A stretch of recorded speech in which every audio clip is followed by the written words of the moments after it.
All right, welcome back to the channel, everyone, and welcome to another After Dark episode. Quick one here, but something I wanted to revisit and appreciate. We talk about two Olympic teams very often. Number one is the original Dream Team. And yeah, we definitely should be talking about that team. That was, in my opinion, the greatest American basketball team ever assembled. The second one is the Redeem Team, when Kobe and Dwayne Wade kind of saved the day and matched up against Pau Gasol. But one that's really missing is the Dream Team 2. Now, there's been some arguments that they should be called Dream Team 3, but I've always known them as Dream Team 2. So this was the Atlanta Olympics in '96. And, no more Jordan, Bird, Magic. And it was a hell of a roster, too, though. And nobody does talk about them. They get no credit. And I think this is probably the second or third coolest Olympic team we've ever had. So what we're going to do is, this is a video from Johnny Arnett we're going to react to. It's called Dream Team 2, the greatest team nobody talks about. Now, as always, I'm going to link the original video down below in the description if you want to watch it without my commentary. Everybody who wants to watch it with me, please leave the video a like, and let's do this. Here we go, guys. And I still think Dream Team 2 could beat Dream Team 1. And I don't care who like it. Okay. I was on Dream Team 2, right? I was on Dream Team 2. It's been a while since I've seen an Arnett video. Love this fadeaway. I say the same crap every time. I love this intro. Today, I wanted to take a moment to remember one of the greatest USA teams of all time. Lenny Wilkens, Jerry Sloan. Okay, look at this. Yeah, this was a big difference, okay? He was a big difference factor on this team because it was no longer Christian Laettner. In fact, I don't think they had a single college player this time. Nope, all NBA pros.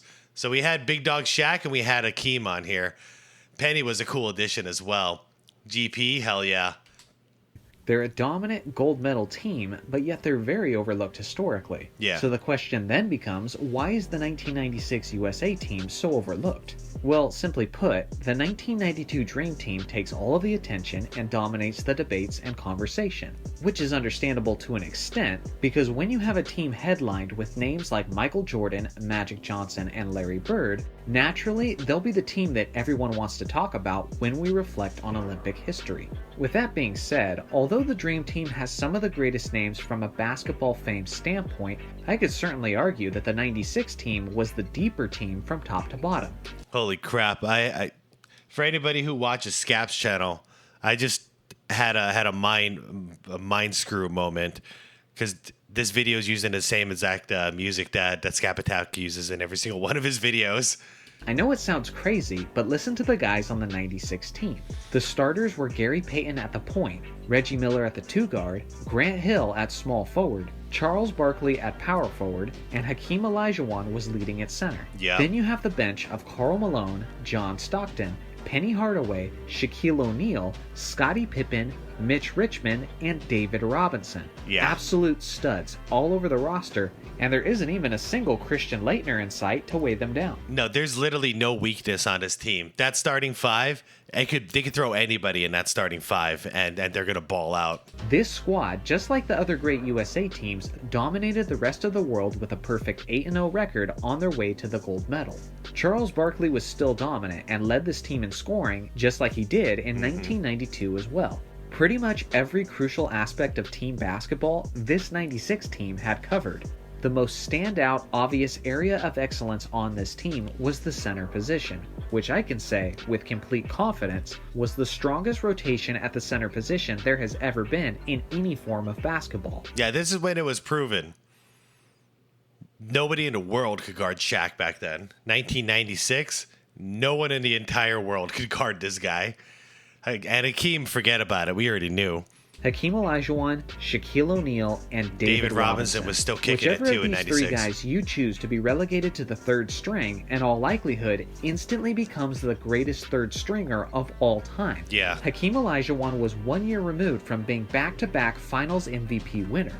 David Robinson was 1 year removed from being the league's MVP, and Shaquille O'Neal was quickly approaching his prime years as he was just about to start his career with the Lakers. Yeah, good luck with that lineup, Croatia. Three-point shooting was another area where they stood out. Unsurprisingly, Reggie Miller was the leader in three-point attempts as he shot a tremendous 41.5% over the Olympics. Mitch Richmond was low-key one of the greatest three-point shooters as well. He was second in attempts as he shot 42.3% from that distance. Along with those two all-time great shooters, you also had other guys who were pretty good at the long ball, like Penny Hardaway, John Stockton, and even Scottie Pippen. Speaking of Scottie Pippen and the perimeter game, the '96 USA team was torching opponents from that distance on offense, but they were also shutting them down on defense, because Scottie Pippen was one of the greatest defensive players of all time, and he was coming off of the Bulls' 72-10 championship season where he made first team all-defense. Shutting down the point guards was Gary Payton, who was known as the Glove for his incredible defense, as he was in the prime of his career and was the reigning Defensive Player of the Year. Yeah. If somehow the opposing wings were able to get past this perimeter defense, they were meeting either Shaq, Hakeem, or Robinson at the rim. Kind of a nightmare. Crazy thing, too, is that these two just met in the finals, right? This is 96, and it was the 95-96 season. Yeah, so this is like fresh off of that championship from the Bulls. And yeah, Defensive Player of the Year right here. Defense, they were meeting either Shaq, Hakeem, or Robinson at the rim. Kind of a nightmare situation for the rest of the world. Yeah. Over the next 2 seasons after these Olympics, the NBA Finals would be represented by the dynamic duo of John Stockton and Karl Malone. And you can make an argument that this was their prime right here, because the next 2 seasons, they were about to make the NBA Finals and give the Bulls a hell of a run for their money. They almost beat the Bulls. Like, every time I go back and watch those 2 series, like, those are the 2 matchups where it's like, this could have gone any way. If it wasn't for some ridiculous games by Michael Jordan to just carry the team on his back, because these two had hit their stride. And I know age-wise it doesn't seem like they should be in their prime, but game-wise, they were at a peak. But in these summer games, they were simply coming off the bench and would be pick and rolling opposing countries all night long. Then there's a couple players who really add to the greatness of the squad, but can easily be overlooked or written off as well, especially by younger basketball fans. And that's Grant Hill and Penny Hardaway. To really appreciate these guys, you need to understand how good they were in 1996 before injuries disrupted their careers. Yeah, 96 was a fantastic time for them. So those were the 2 youngest, huh? And even them, what were they drafted? They were drafted in, 93? I think they were, I think Grant Hill came first. I think it was 93 and then 94. I think. I'm getting old. This same year, Michael Jordan was asked in an interview who he saw as the next Michael Jordan. The guy he would pass the torch to when he does inevitably retire. It's Penny. Michael said 2 players, Grant Hill and Penny Hardaway. That alone should tell you that these guys were extra level special. Grant was a 6'8" small forward who was having an all-around statistically monstrous start to the beginning of his career, similar to the beginnings of Oscar Robertson and Larry Bird. He could handle the ball, he could facilitate, he could rebound, and he could score with the best of them. And then there's Penny, who was a large 6'7" point guard who was often compared more to Magic Johnson than Michael Jordan.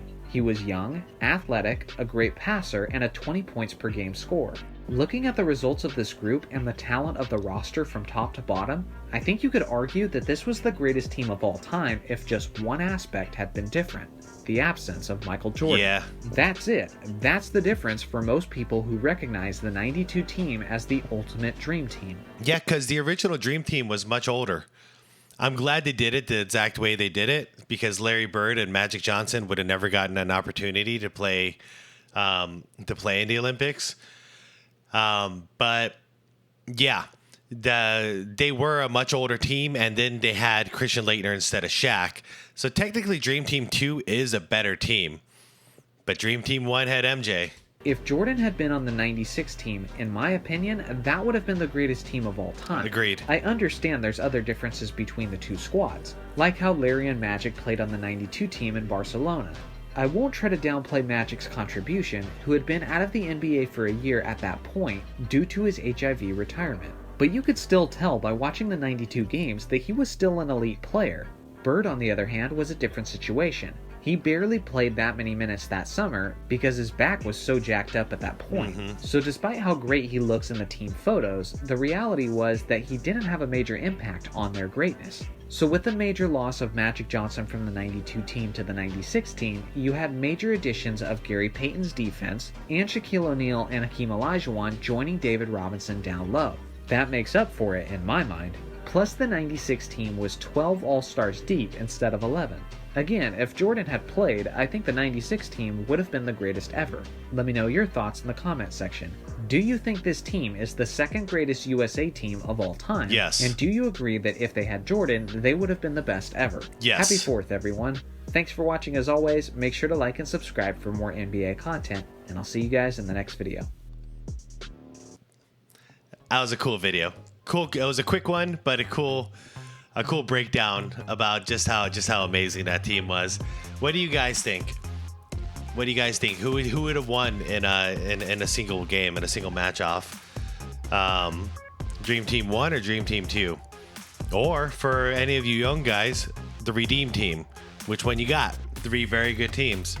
And also the secondary question is, like you said, if Michael Jordan was on Dream Team 2, would that be the greatest team of all time? Because I have to say so.